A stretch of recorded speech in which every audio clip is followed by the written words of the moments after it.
Hey, top of the morning, Dan. It is Monday morning, April 28th, and I am back from my weekend. I am at the pool. I'm coaching. There's Todd. He's doing his thing. Yep, that's him right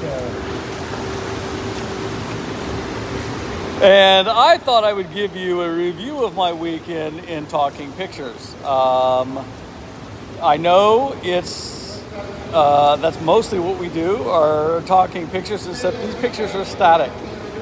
So, yeah, I didn't shoot a lot of video, but I took a lot of pictures. So anyway, enjoy this. I will narrate it as I go to give you a sense of what the hell we were doing.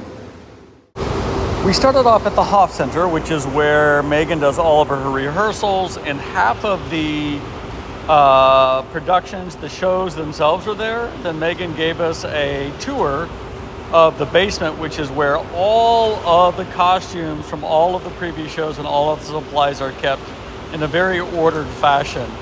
I, of course, was more interested in this and this, and of course, these.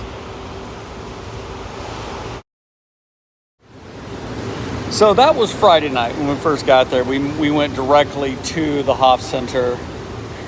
And you know it's a good workout when Kay's breathing hard. What is that? Anyway, so we went directly there, and they had, it was like a food event. They have a whole food and bar area at this Hoff Center where they host events. And this happened to be an event. I can't remember what the actual event was, but it was open to the public.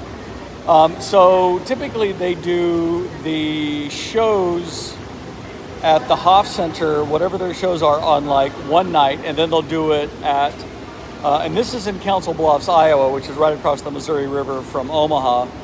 And then they'll do the big show at the Orpheum Theater. You know, every big city seems to have an Orpheum Theater. In downtown Omaha. I started off with a cup of coffee on Saturday morning out on the porch, and it was, I would say about 15 to 20 degrees, sunny, and they're 2 weeks ahead of Winona in terms of leaf out and blooming trees.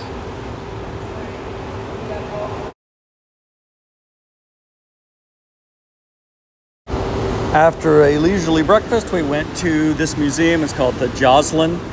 It's in downtown Omaha, and it's really a big, beautiful museum and completely free admission, part of the intent of the founder of the museum 50, 60 years ago. I'm not sure what the history of it is, but there's a large Latino presence in Omaha. One of the museums in town is Museo Latino, which I've not been to yet. But what I liked about this museum is every single written material in the museum was in both English and Spanish. This central gallery in the museum was just gorgeous. I'm not sure what period it was or the influences were, but it was beautiful. And the floor tile reminded me a lot of the entryway at Isfrin, so maybe you could use some of these design elements.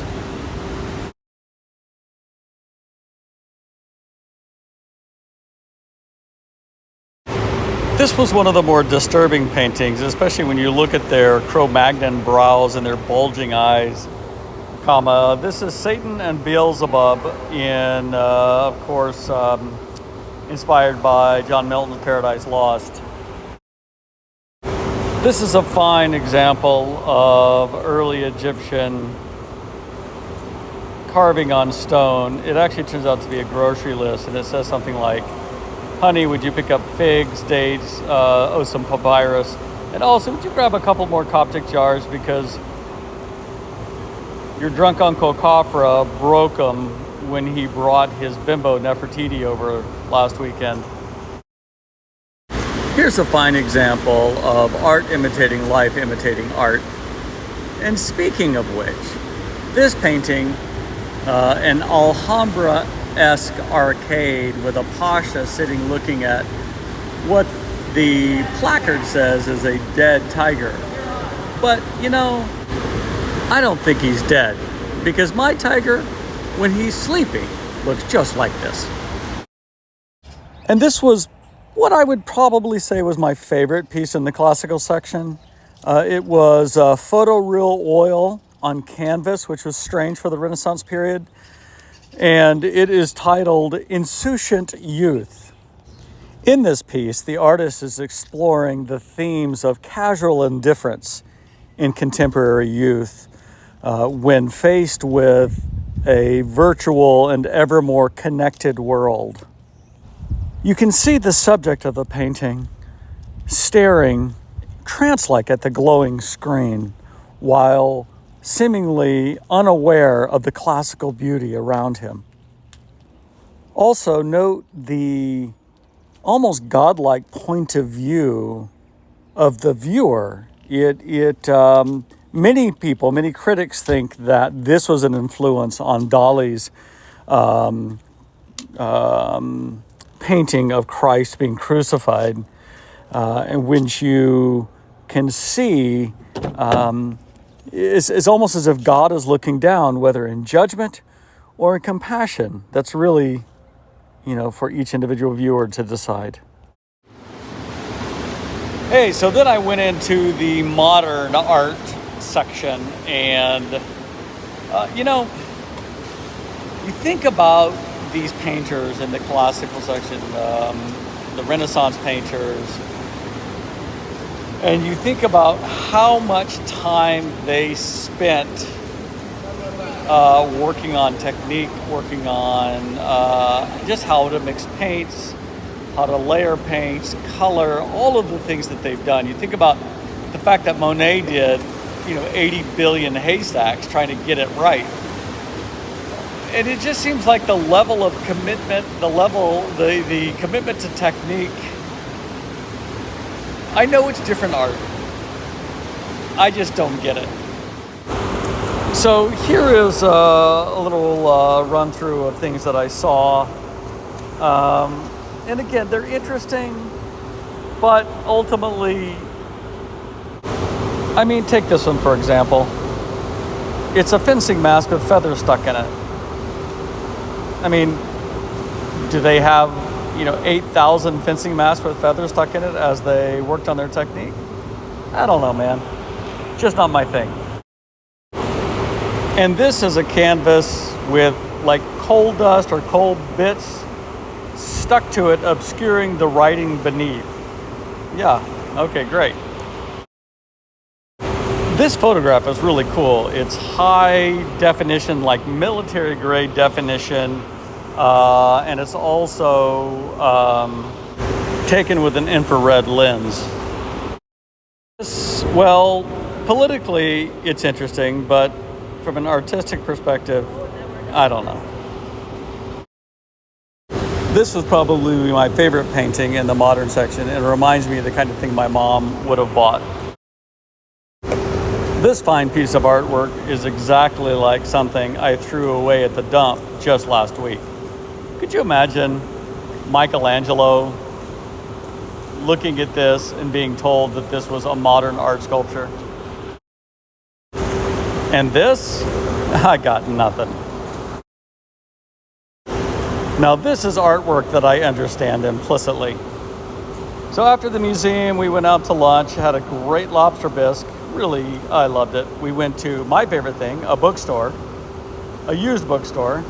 Then we went out on this bridge, which is, as you can see, is a footbridge leading over the Missouri River, on which is the Nebraska-Iowa line. And one thing I liked about Omaha is there's just little art installations everywhere.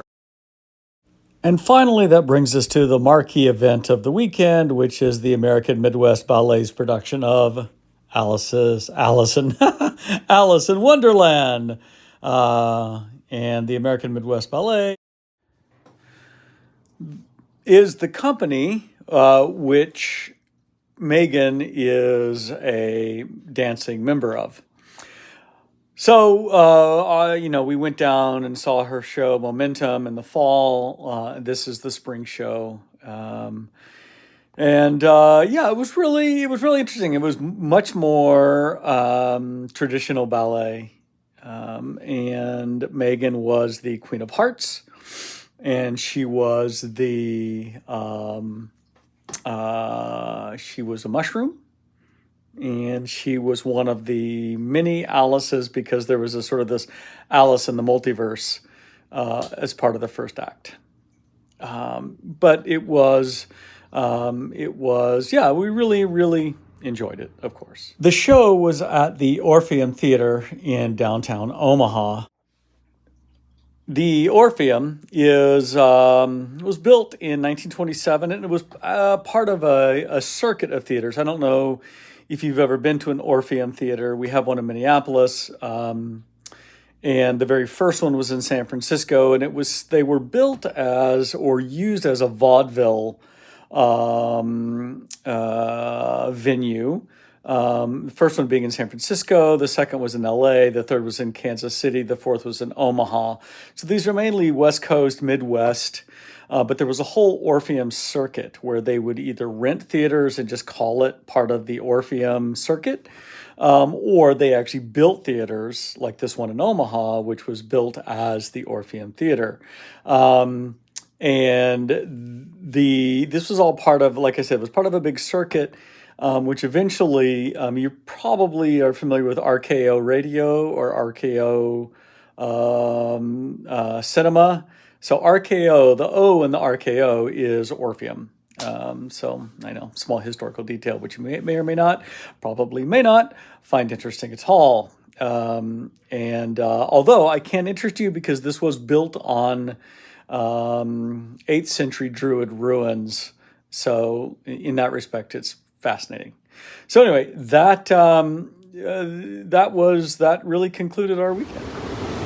All in all, it was a good weekend. We drove home yesterday, Sunday. It's, I don't know, just 5 hour, 45 minutes, just long enough to make you think you can do it in one sitting. But by the time you get there, you can barely get out of the car. You know what I'm talking about? Anyway, we gave Dave a ride back, and then Ann will come home with the car later on this week. So it was an interesting weekend. Ann's brother and sister-in-law were visiting from Pittsburgh, and it's always interesting because I've met Doug once. I've never talked to him, just to see how siblings interact when you've only known one of them as an adult. So, all right, that's my story. I guess I will be done because clearly Bob's done, and I'm sticking to it.